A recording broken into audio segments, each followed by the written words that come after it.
The night before Jesus died, he sat down his disciples and he gave them a warning. He said, "In this world, you will have trouble, but take heart. I have overcome the world." Jesus hadn't yet died on Good Friday. Jesus hadn't yet rose on Easter Sunday. But yet he said that truth so strongly because it is true. Jesus has overcome the world. Well, then why did Jesus say that there'll be suffering?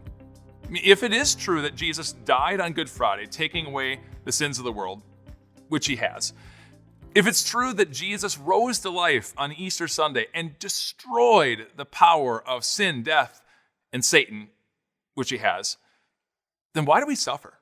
Why is there suffering in this world? Why did Jesus have to warn his disciples there would be suffering? You know there is suffering. You've experienced it. You are experiencing it. So what is that for you? What is your suffering right now? What is suffocating your satisfaction in this life? What is your pain that's going on right now? And when you're in that pain, it's so hard to focus on anything but that pain. But yet Jesus warned us it was going to be here. In fact, when he warned the disciples, he also prayed for them. And he prayed not that they be taken from the world. Jesus prayed not that the suffering be taken from the disciples, but that they be protected from the evil one in this world. So in this world, you will have suffering. So why is it there then? It's so hard to have patience in our lives when we're tumbling around in anxiety because of the unknown and what is known of the suffering that's there. And so God gives you these incredible words. These come from the book of Romans, chapter 5. And God gives us encouragement that since there is suffering, there's purpose behind it. And he says, we also glory in our sufferings. How would you glory in your suffering? Why would you want the suffering? But God says we glory in our sufferings. Why? Because we know that suffering produces perseverance. And perseverance, character. And character, hope. The suffering that we endure in this life is there to give us a reminder that this home no longer is our home. Because this home is broken and sin-saturated, that our home truly is in heaven. And that suffering that's here then reminds us that we aren't whole by ourselves here. We need someone else. We need God to help us and to smooth us out and to give us peace. When I was a kid, it was cool to have a rock tumbler. Do you know what those are? It's this kind of tube or cylinder, maybe about this big around and about that long, and it was solid on the end but open on the top. And you'd grab rocks from your yard or from vacation, you toss them in there. You throw in a little grit and a little bit of water, and you just turn this rock tumbler on. And you let that thing go for like a day or 2 or 3 days, and it would just thud and thud and thud around.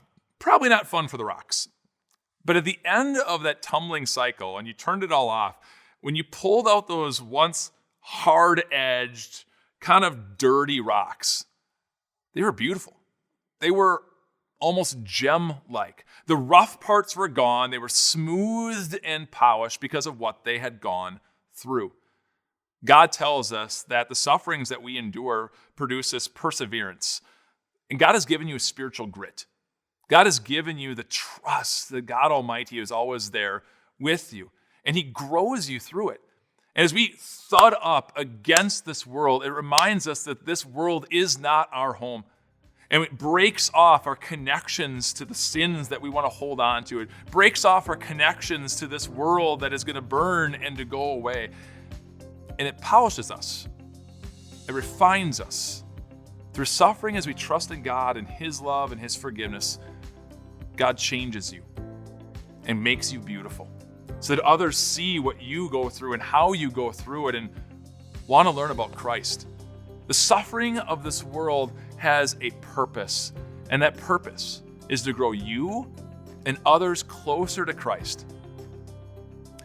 May that give you peace, and may that give you patience in what you're going through, because you are not alone.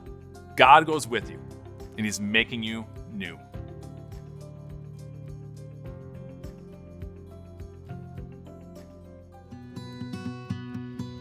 Hey, it's Amber L.B. Swenson. You might remember when my podcast Little Things was right here on Grace Talks, or maybe you've never heard of me.